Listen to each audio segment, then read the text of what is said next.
శుంభ నిశుంభులు. పూర్వం శుంభుడు నిశుంభుడు అని అన్నదమ్ములు ఉండారు.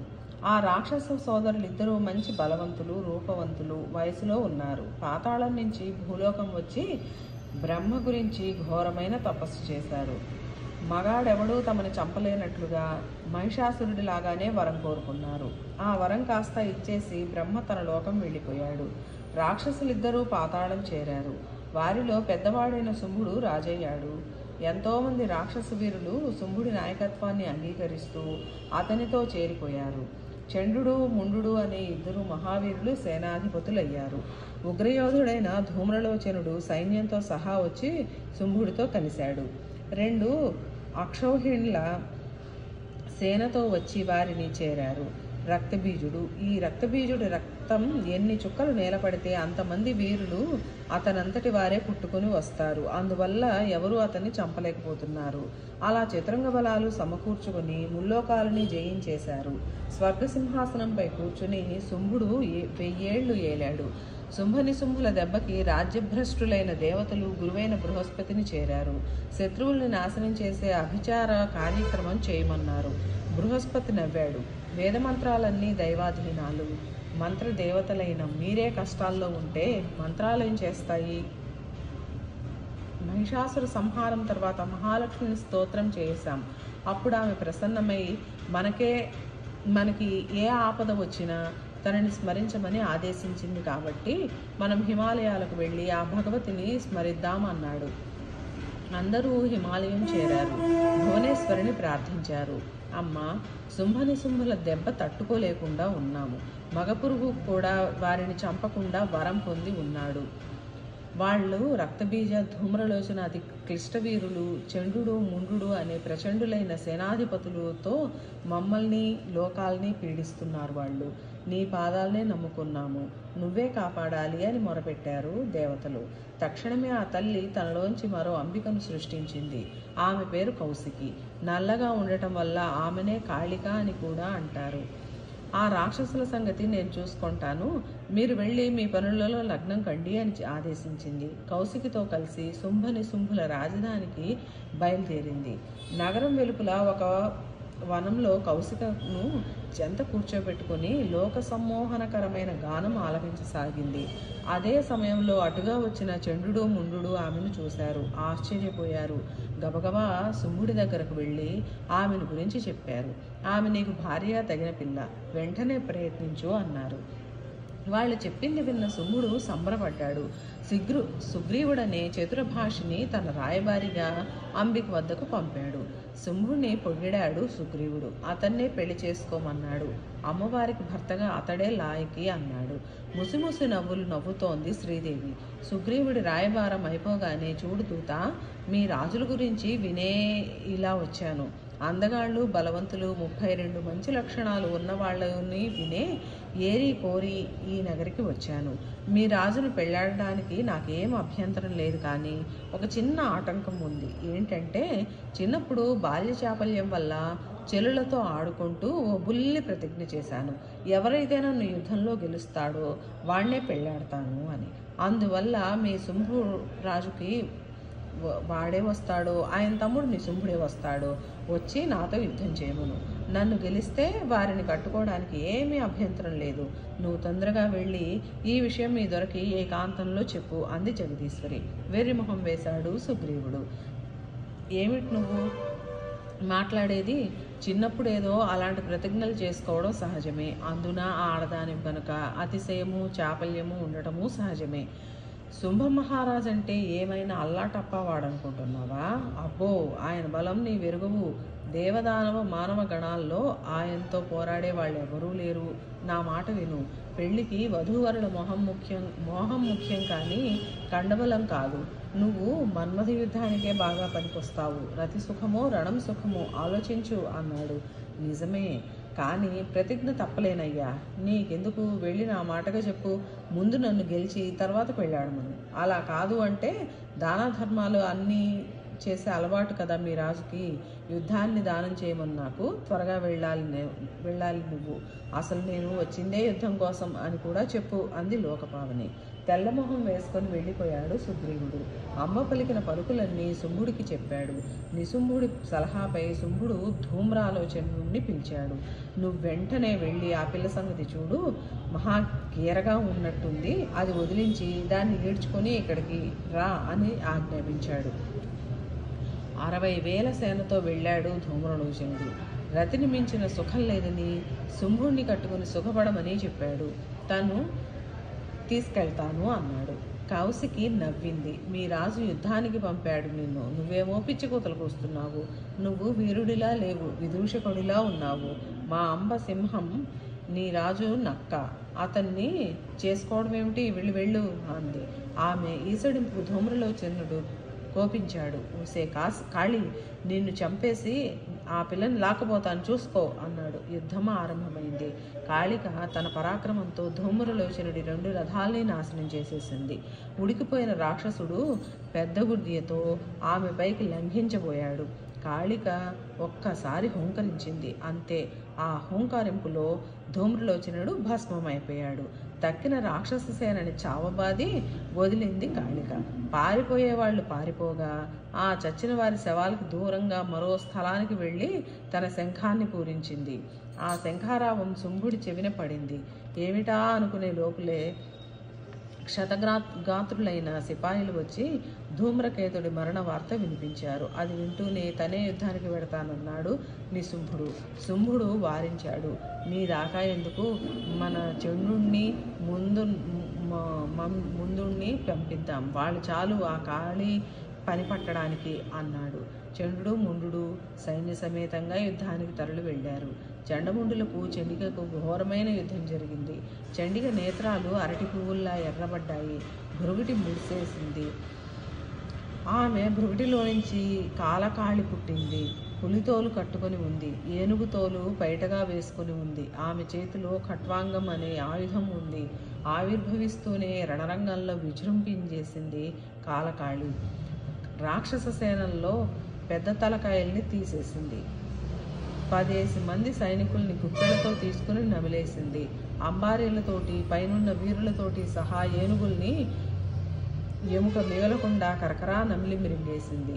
మండిపోయారు చండముండులు. మరింత తీవ్రంగా విజృంభించారు. ఈషికాస్త్రంతో వారి బాణాలన్నీ చెదరగొట్టేసింది చండిక. పాశాలతో ఆ ఇద్దరిని కట్టేసి జగదంబ వద్దకు లాక్కెళ్ళింది. యుద్ధం అనే యజ్ఞంలో బలిపశువులు ఈ రాక్షసులు అంటూ కత్తితో వారిద్దరి తలలు నరికేసింది కాళి. జగదంబ సంతోషించింది. కాళి, చండముండుల్ని చంపిన నువ్వు ఇకపై చాముండా అనే పేరుతో వర్ధిల్లు అని దీవించింది. అపారమైన సేనతో వచ్చాడు రక్తబీజుడు. దుస్సాహసమైన యుద్ధం జరిగింది. రక్తబీజుడు దేవి సింహంపై బాణవర్షం కురిపించాడు. దేవి ఆ బాణాలన్నీ ఖండించి ఒక చికిలి పట్టిన బాణాన్ని సంధించింది. వింటిని అకర్ణాంతంగిలా విడిచింది. బాణం వెళ్ళి రక్తబీజుడు గుండెలకి తగిలింది. తెలివి తప్పాడు. రథం మించి అలాగే క్రింద పడిపోయాడు. గొల్లుమన్నారు రాక్షసులు. ఆ గోల శుంభుడి చెవిదాకా వెళ్ళింది. వెంటనే తన రాక్షస సేన సమస్తాన్ని ఆయుధాలతో సిద్ధం కమ్మని ఆజ్ఞ జారీ చేశాడు. కాంభోజ వీరులు వారి ననుసరిస్తూ కాలకేశ సూరులు వెంటనే యుద్ధంలోకి వెళ్ళండి, రక్తబీజుడికి అండగా నిలవండి అని ఆజ్ఞాపించాడు. తక్షణమే బ్రహ్మాండమైన చతురంగ సేన యుద్ధరంగానికి బయలుదేరింది. వస్తున్న సేనా సమూహాన్ని దూరం నుంచే చూసింది దేవి. భీషణంగా ఘంటానాదం చేసింది. ధనుష్టంకారం చేసింది. శంఖం పూరించింది. చాముండి గర్జించింది. కాళిక నోరు తెరిచి భయంకరంగా అరిచింది. అంబ వాహనమైన సింహం శత్రు హృదయ విదారకంగా గర్జించింది. సమస్త సేనావాహిని ఒక్కసారిగా దేవిపై విరుచుకుపడింది. అదే క్షణంలో ఆకాశం నుంచి యుద్ధం చూస్తున్న దేవతలు శక్తులు ఒక్కటొక్కటే దిగి వచ్చి రాక్షసులను ఢీకొనసాగాయి. బ్రహ్మశక్తి బ్రాహ్మణి హంస మీద వచ్చింది. ఆమె కమండలను జలం చల్లి ఎందరో రాక్షసులను చంపేసింది. గరుడ వాహనం మీద విష్ణుశక్తి వైష్ణవి వచ్చింది. గదతోటి చక్రంతోటి ఎందరెందరినో దైత్యుల్ని చితకొట్టింది, నరికేసింది. శివశక్తి శివానంది మీద దిగింది. త్రిశూలంతో రాక్షసుల్ని రక్తపుటేరుల్లో ముంచసాగింది. ఐరావతం మీద వచ్చింది ఇంద్రశక్తి ఇంద్ర. వజ్రాయుధంతో దానవాళిని మరుమాడింది ఆమె. అలాగే కౌమారి, వారాహి, నారసింహ, కౌబేరి, యామ్ని, వారుని మొదలైన దేవతలందరి శక్తులు రణభూమికి తరలి వచ్చాయి. అమ్మవారిని చూసి మెచ్చుకుంది. ఆ శక్తుల నడుమ భూతనాథుడైన శివుడు ప్రత్యక్షమయ్యాడు. శక్తులకు మరింత హుషారియసాగాడు. అది గమనించింది చండిక. శివుడి ప్రోత్సాహం చెవిని పడటంతో ఆమె దేహం నుండి ఒక అద్భుత తేజస్సు బయటకు వచ్చింది. ఆమెతో పాటే 100 నక్కల గుంపు ఉంది. 100 నక్కలు ఏకకాలంలో ఊళవేస్తే ఎలా ఉంటుందో ఆ క్రొత్త శక్తి గొంతు అలా ఉంది. ఆమె పేరు శివదూతి. ఆ శివదూతి శివుణ్ణి సమీపించింది. కామంతో కళ్ళు మూసుకుపోయి ఉన్నాడు ఆ శుంభుడు. ఇప్పుడు నువ్వే రాయిబారిగా వెళ్ళి వాళ్ళని పాతాళానికి పొమ్మను, లేదంటే వాళ్ళ శవాల్ని నక్కలు పీకి తింటాయి అని చెప్పు అంది. ఆమె మాట ప్రకారం శుంభుడి వద్దకు రాయబారిగా వెళ్ళాడు శివుడు. అంబిక పంపిన దూతగా వచ్చాను నేను. త్రిపురాసురుల్ని చంపిన శివుణ్ణి నేను. నా మాట విను, అంబికతో పోరాడి ప్రాణాలు పోగొట్టుకోకు అంటూ చెప్పాల్సింది చెప్పి చక్కాపోయాడు. ఇది విని చిందులు తొక్కారు శుంభులు. ఇటు యుద్ధరంగంలో క్రొత్తగా పుట్టిన శక్తి శివదూతి తన భయంకరమైన అట్టహాసాలతో రాక్షసులని మూర్ఛపడి పోగొడుతోంది. వాళ్ళు తిరిగి తేరుకునే లోపలే కాళీ చాముండా వాళ్ళని తినేస్తున్నారు. గోలగోలగా ఉంది రణభూమి. రక్తబీజుడు స్పృహలోకి వచ్చాడు. దేవతల విజయధ్వానాలు, రాక్షసుల ఆర్తనాదాలు విన్నాడు. కంటి ముందర జరుగుతున్న మారణ హోమం చూశాడు. పదే పదే వెంటివారి మ్రోయిస్తూ దేవి భూమి మీదికి ఒక్క ఉదుటన దూసుకెళ్ళాడు. రక్తబీజుడి శరీరంలో నుంచి ఎన్ని రక్తబిందువులు నేలను పడితే అంతమంది రక్తబీజులు పుడతారు. అంతమంది రూపంలోనూ పరాక్రమాల్లోనూ కూడా అచ్చం అతనిలాగానే ఉంటారు. అది అతడికి శివుడి వరం. ఆ అహంకారంతోటే అంబికని కాళికని చంపేస్తామనే తలంపుతో వస్తున్న రక్తబీజుడికి హఠాత్తుగా ఎదురయ్యింది వైష్ణవి. చక్రం ప్రయోగించింది. ఆ చక్రఘాతానికి రాక్షసుడి శరీరం నుండి భోరున రక్తం ప్రవహించింది. ఆ రక్తం నేలను తాకుతూనే అనేక మంది రక్తబీజులు జన్మించారు. అంతలో ఐంద్రి తన వజ్రాయుధంతో కొట్టింది. రక్తబీజుడికి గాయమయ్యింది. మరో అంత రక్తం ఒలికింది. మరో అంతమంది రక్తబీజులు ఆవిర్భవించారు. శక్తులన్నీ ఏకమై కలిసి అతన్ని చంప ప్రయత్నించినా ప్రయోజనం లేకపోయింది. అసలు సంగతి అర్థమైంది అంబకి. చాముండా, నీ నోరు విస్తీర్ణం చేసుకో. రక్తబీజుడి శరీరం నుంచి ప్రవహించే రక్తం క్రింద పడకుండా త్రాగేయి. ఒక్క బొట్టు రక్తం కూడా నేలపడకూడదు. అంతదాకా వీడి ఆట కట్టే దారి లేదు. నేను కొట్టిన ప్రతి వాణ్ణి నువ్వు భోంచేసేయి అంది. ఒక్క గర్జన చేసింది చాముండి. తన నోరు విశాలంగా పెంచేసింది. రక్తబీజుడి దగ్గరకు వెళ్ళింది అంబ. కత్తితోటి ముసలంతోటి అతన్ని కొట్టనారంభించింది. రక్తం బయటకు రాగానే ఒక చుక్క నెత్తురు కూడా నేలపడకుండా నాకేస్తోంది చాముండ. అతని శరీరం నుండి తెగిన మాంసం ముక్కల్ని కూడా లటుక్కుని మింగేస్తోంది చాముండ. పిచ్చి కోపం వచ్చేసింది రక్తబీజుడికి. పెద్ద గదతో చాముండని బాదాడు. ఆమెకు ఏగవాలినట్లుగా కూడా లేదు. రక్తబీజుడి రక్తపానంలో మాంసభోజనంతో లీనమైపోయింది. రక్తబీజుడి రక్తం చెల్లిపోసాగింది. బలం తగ్గిపోసాగింది. నకిలీ రక్తబీజులందరినీ వరుసపెట్టి తినేసింది కాలకాళి. రక్తహీనంగా మారుతున్న అతన్ని సమీపించింది చండిక. తన ఖడ్గంతో అతన్ని ఖండాలుగా నరికేసింది. రణరంగం సమస్తం గోలగోల అయిపోయింది. కొందరు శుంభుడి వద్దకు పరిగెత్తారు. మహాప్రభో, రక్షించాలి! అంబిక రక్తబీజుడిని ఖతం చేసేసింది. చాముండి అతడి నెత్తురు త్రాగేసింది. అమ్మవారి సింహం పెద్ద పెద్ద వీరుల్ని చంపేసింది. తక్కిన వాళ్ళని కాలకాళి మింగేసింది. కబురు చెప్పడం కోసం కష్టపడి ఇలా వచ్చాం.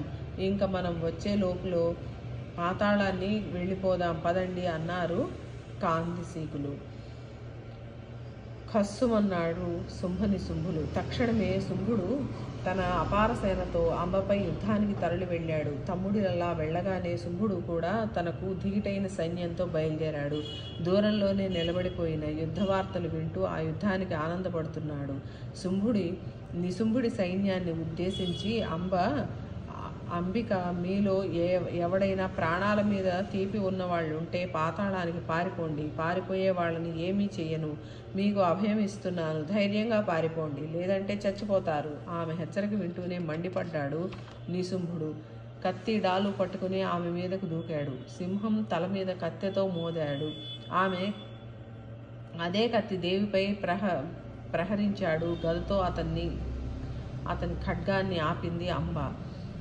గండ్రగొడ్డలితో అతని భుజం మీద ఒక్క దెబ్బ కొట్టింది. అంత దెబ్బ తగిలిన నిశుంభుడు వెనుకడుగు వేయలేదు. మళ్ళీ ఆమెను ఖడ్గంతో కొట్టాడు. ఇహ వీడిని తీసేయాలి అనుకుంది జగదంబ. గడగడా మ్రోగించింది గంట. గడగడా త్రాగింది మధువు. సరిగ్గా అప్పుడే కత్తి పారేసి పెద్ద గద తీసుకుని మళ్ళా దేవి మీదకు వచ్చాడు నిశుంభుడు. ఆగు అని గర్జించింది. చర్రున కత్తి దూసింది. నిశుంభుడి శిరస్సు పైకి ఎగరగొట్టేసింది. మహావృక్షంలా పడిపోయింది నిశుంభుడి మొండెం. దేవతల హర్షధ్వానాల మధ్య రాక్షసుల పలాయనం ప్రారంభించారు. దారిలోనే ఉన్న శుంభుడు ఆపాడు వాళ్ళని. విషయం అడిగాడు. ఆ అంబ నిశుంభుడికి గంట కొట్టేసింది అన్నారు వాళ్ళు.